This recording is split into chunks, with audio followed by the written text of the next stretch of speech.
नमस्कार दोस्तों, कैसे हैं आप लोग। दोस्तों आज हम लोग जानेंगे हिंदी गद्यांश के बारे में। कभी कभी क्या होता है कि हिंदी गद्यांश में बच्चे बहुत ही ज़्यादा गलती करते हैं। क्वेश्चन देखते हैं और बनाते हैं, उसके पैराग्राफ को पढ़ते नहीं हैं, जिसके वजह से हिंदी में नंबर नहीं उठ पाता, जबकि हिंदी में बहुत अच्छा नंबर आना चाहिए। तो इसी के लिए इसमें एक छोटा सा अपना थॉट लगाना पड़ता है, जिसे आप एक ट्रिक भी कह सकते हैं। इसको मैंने भी अपनी परीक्षा में अप्लाई किया था, तो देखा कि मेरा हिंदी का पेपर बहुत ही अच्छा गया। तो नमस्कार दोस्तों, मैं नीरज कुमार, स्वागत है आपका seated fly in the sky classes में। तो आज चलिए कुछ 15 क्वेश्चन जो आते हैं उसको हल करते हैं, और पैराग्राफ को पढ़ के और बिल्कुल 15 मिनट के भीतर उसको हल करेंगे। 15 क्वेश्चन को 15 मिनट के भीतर हल करेंगे, क्योंकि 15 मिनट आपको पेडागोजी के लिए रखना पड़ेगा बचा के। तो इसलिए इसको 15 मिनट के अंदर बिल्कुल इजी तरीके से पूरे पैराग्राफ को पढ़ के और कैसे हल किया जाता है, एक छोटा सा ट्रिक मैं इस वीडियो में आपको बताऊंगा प्रश्न हल करते समय। तो चलिए देखते हैं। आज का वीडियो बहुत ही अच्छा होने वाला है और आप लोगों के लिए 15 नंबर सुनिश्चित कर देगा। बिल्कुल ये 15 से 15 नंबर जो क्वेश्चन पेपर का होता है 15 नंबर बिल्कुल कन्फर्म हो जाएगा। तो चलिए आज इस ट्रिक को जान लेते हैं। तो दोस्तों, प्रस्तुत गद्यांश जो है, पर्यावरण प्रदूषण आज विश्वव्यापी समस्या है। तो कहने का मतलब कि इसको हम शीर्षक मान सकते हैं, मान के चलेंगे। लेकिन इसको करने से पहले हम लोग प्रश्न की तरफ एक बार जाएंगे कि किस प्रकार के कहाँ से प्रश्न लिए गए हैं, क्योंकि इसी पैराग्राफ से प्रश्न होंगे। तो प्रश्न को एक बार पहले देख लेंगे। किस समस्या का मूल कारक जनसंख्या वृद्धि है? मानव सभ्यता ने अपनी प्रगति में किसका सहारा लिया? आज के मानव के संदर्भ में निम्नलिखित में से कौन सा कथन सत्य है?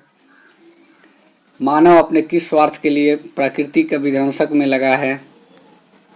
प्रस्तुत गद्यांश में प्रकृति के कितने तत्वों की छेड़खानी की बात कही गई है? विध्वंसक का विपरीतार्थक शब्द क्या है?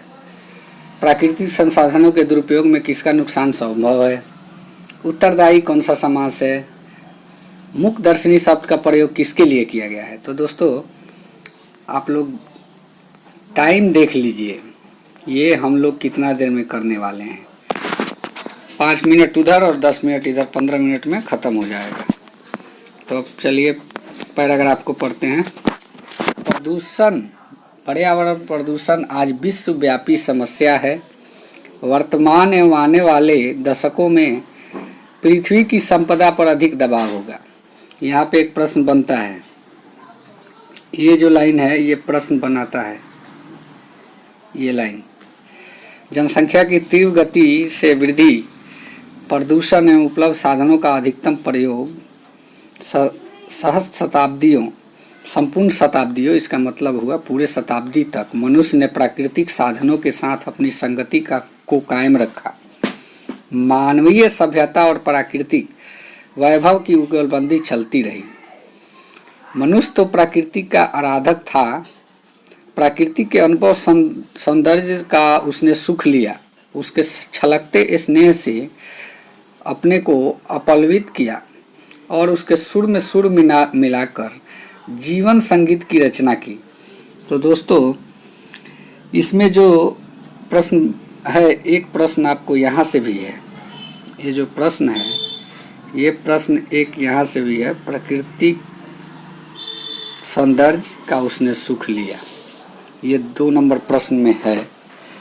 तो इसके बाद आश्चर्य है कि आज मनुष्य अपनी लालसा गुणात्मक जीवन और भौतिक सुविधाओं के लिए प्राकृतिक संपदाओं का दोहन के रूप से नहीं करते हुए संरक्षण करने के बदले प्राकृतिक निजी स्वार्थ हेतु विध्वंसक करने में लगा है। तो यहाँ पे दोहन शब्द का भी प्रश्न में इस्तेमाल किया गया है और विध्वंसक शब्द का भी इस्तेमाल किया गया है एक दूसरे प्रश्न में। तो ये दोनों को अंडरलाइन कर लेंगे, क्योंकि प्रश्न को मिला के इसका उत्तर खोजने में हमको कठिनाई नहीं होगी। और दोस्तों अभी तक आपने हमारे चैनल को सब्सक्राइब नहीं किया तो प्लीज़ सब्सक्राइब कर दीजिए, लाइक का बटन दबा दीजिए और बेल आइकन भी दबा लीजिए, ताकि आपको ऐसे ही अनोखे ट्रिक के साथ मैं अपनी वीडियो प्रोवाइड कराऊंगा जो कि परीक्षा में काम आएगी। तो आज विनाश की पटकथा जो लिखी जा रही है उसके पीछे लालच, लूट खसोट और लिप्सा की दृष्टि उत्तरदायी है। आज गुमराह इंसान प्राकृतिक के 5 तत्वों से छेड़खानी कर रहा है। तो यहाँ पे प्राकृतिक के तत्वों के बारे में भी एक प्रश्न है इसमें, तो ये भी अंडरलाइन कर लेंगे और आगे बढ़ जाएंगे। प्राकृतिक ना तो पाषाणी है और ना मुख दर्शनी। तो यहाँ पे एक और प्रश्न ये भी है कि प्राकृतिक ना तो पाषाणी है और ना मुख दर्शनी। तो ये मुख दर्शनी भी अंडरलाइन कर लेंगे।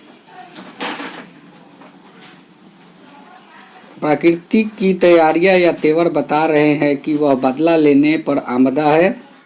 दोनों तरफ मोर्चे खुले हैं, जाने कब क्या हो जाए। वन विनाश, अंधाधुंध प्रदर्शन,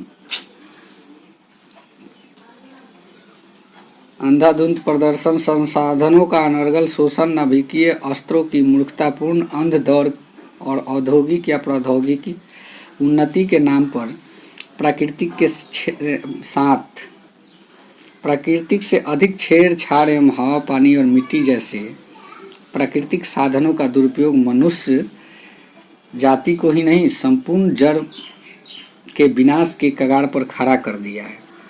तो यहाँ पे एक प्रश्न ये भी है, ये जो प्राकृतिक साधनों के दुरुपयोग ने मनुष्य जाति को विनाश के कगार पर, मनुष्य जाति को ही नहीं संपूर्ण जीव जड़ को विनाश के कगार पर खड़ा कर दिया है। तो चलिए अब प्रश्न को करेंगे। तो पहला प्रश्न है, किस समस्या का मूल कारक जनसंख्या वृद्धि है? तो इसमें जो पहले ही बताया गया है यहाँ पे, इस समस्या का मूल कारक पृथ्वी की संपदा पर अधिक दबाव होगा। ये बी ऑप्शन जो है ये सही है। नेक्स्ट प्रश्न देखते हैं, मानव सभ्यता ने अपनी प्रगति के लिए किसका सहारा लिया? तो मानव सभ्यता ने अपनी प्रगति के लिए, यहाँ पे जो पॉइंट है, ये पॉइंट जो है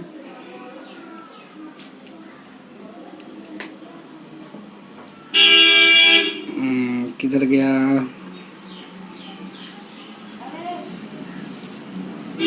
जुगलबंदी, जनसंख्या की तीव्र गति, साधनों का अधिकतम प्रयोग। तो संगति कायम रखा, मानवीय सभ्यता प्राकृतिक युगलबंदी चलती रही, प्रकृति के अनुभव सौंदर्य का उसने सुख लिया। तो यहाँ पे जो ऑप्शन है बी ऑप्शन जो है, बी ऑप्शन जो है आपका राइट ऑप्शन है, प्राकृतिक सौंदर्य का सहारा लिया। 3 नंबर प्रश्न है, आज के मानव के संदर्भ में निम्नलिखित में से कौन सा कथन सत्य है? तो आज के मानव के संदर्भ में जो कथन सत्य है वह प्राकृतिक संपदाओं के दोहन में लगा है। ये भी टिक करके हम लोगों ने रखा है। तो 3 का 3 ऑप्शन सही है। मानव अपने किस स्वार्थ के लिए प्रकृति के विध्वंसक में लगा है? अपने भौतिक सुख सुविधाओं के स्वार्थ में। वो भी ऑप्शन हम लोग टिक करके रखे हैं, देख लीजिएगा उसको। 4 नंबर ऑप्शन, 5 नंबर प्रश्न जो है, प्रस्तुत गद्यांश में प्रकृति के कितने तत्वों से छेड़खानी की बात कही गई है? तो 5 तत्वों से।